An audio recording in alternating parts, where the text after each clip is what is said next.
Hey guys, Nina here, welcoming you to another reading from the Ladies of Horror Picture Prompt Monthly Challenge, hosted by Elaine Pascale on her channel, The Godmother of Horror.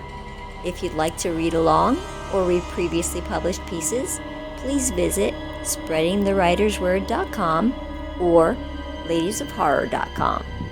In the meanwhile, enjoy the reading.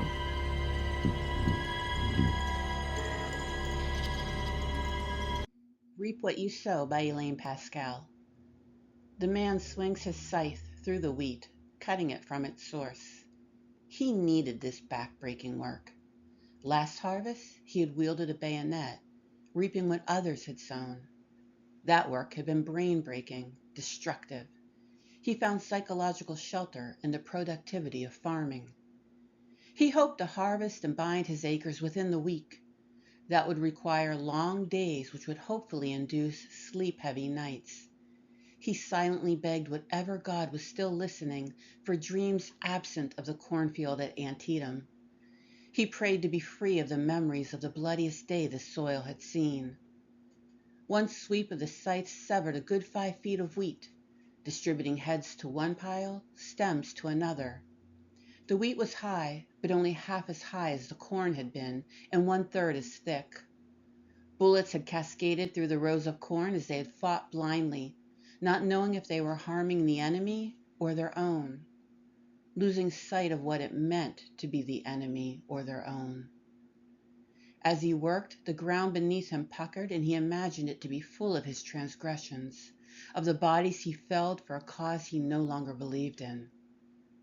The days were growing short, his shadow growing long enough that it could swallow him several times over. Being submerged in blackness did not sound bad, especially if it meant freedom from the visions of that cornfield.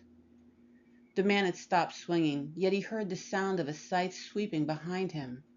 Being alone in the field, the noise should have been terrifying, but the pendulum rhythm lulled him. A shadow fell over his own, longer than his own, stretching on until it covered not only his farm, but all the land that had been doused with blood when brothers had fought brothers. "I know who you are," the man whispered.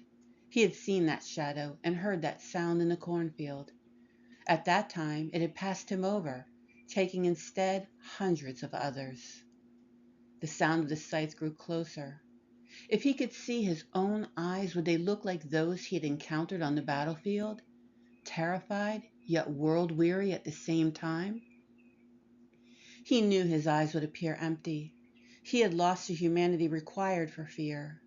He simply regretted not being able to finish his harvest.